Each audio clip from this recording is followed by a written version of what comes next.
विद्यार्थियों, स्वागत है आपका हमारे चैनल योगा एजुकेशन इंडिया में। विद्यार्थियों, पिछले वीडियो में आपने प्राणायाम को समझा। अब इसमें आप प्राणायाम के फल को और प्रत्याहार के फल को जानेंगे। चलिए समझते हैं, जो कि साधनपाद योग सूत्र का दूसरा अध्याय है। इसमें आप 52.53, 2.54, 2.55 नंबर के सूत्रों को जानेंगे। ध्यान से समझना, यह वीडियो आपके लिए बहुत ही इंपॉर्टेंट साबित होगा। तो एक फल आपने जान लिया था, यानी तथा छियति प्रकाश आवरण।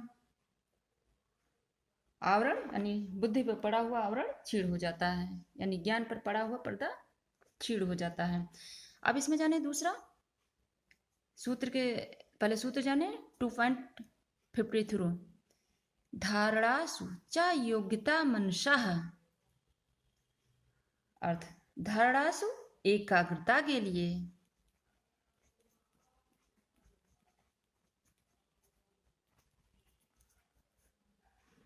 च और योग्यता क्षमता, मनसः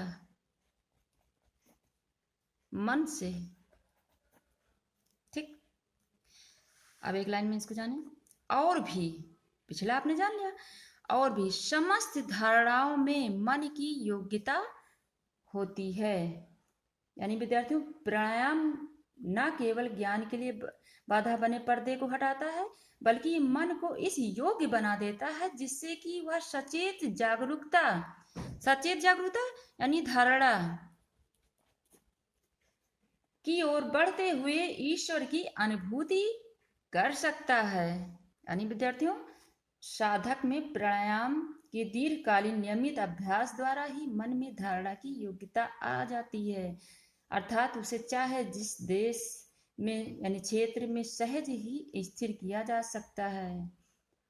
प्राणायाम में सतत आध्यात्मिक तेज की भावना करनी पड़ती है।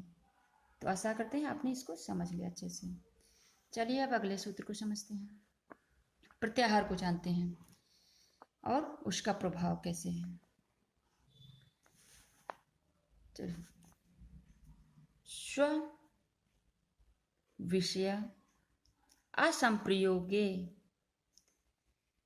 चित्तस्य स्वरूप अनुकारः इंद्रियाणां प्रत्याहारः। ठीक, स्वविषयं संप्रयोगे चित्तस्य स्वरूप अनुकारः इंद्रियाणां प्रत्याहारः। चलिए अब इनका अर्थ जाने। स्व यानी अपना, विषय नहीं वस्तु, विषय वस्तु, असंप्रयोगे जो संपर्क में नहीं आता, जो संपर्क में नहीं आता।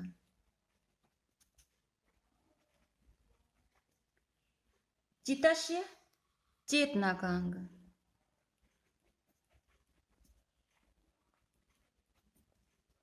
स्वरूप अपना रूप,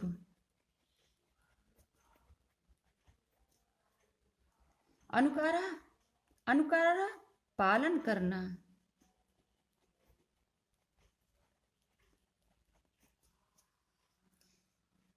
इवेन्द्रियाणां एव यानी मानो, और इंद्रियाणाम इंद्रियां। प्रत्याहार इंद्रियों के का पीछे हटना,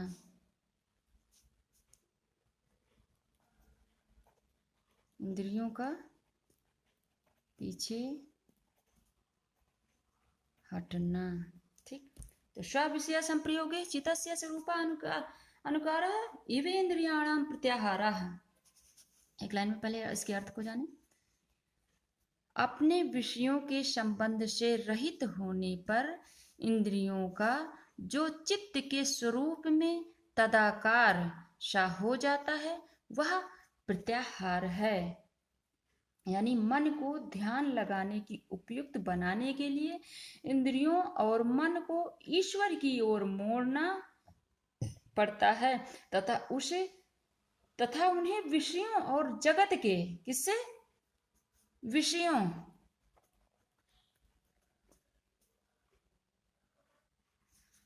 और जगत के आकर्षणों से दूर कर अपने अपने स्थान पर शांत चित्त और चिंतन करने के लिए छोड़ दिया जाता है। तो यही अवस्था ही प्रत्याहार है, यानी यह अवस्था ही प्रत्याहार है। तो आशा करते हैं आपने समझ लिया। अब प्रत्याहार के फल को जानते हैं। 2.55 ततः परमा वश्यता इंद्रियाणाम, ततः फिर परमा सर्वश्रेष्ठ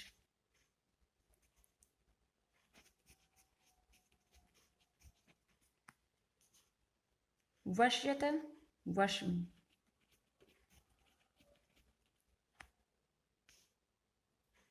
और इंद्रियाणाम यानी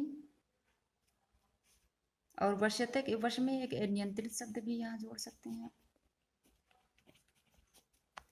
इंद्रियों से संबंधित।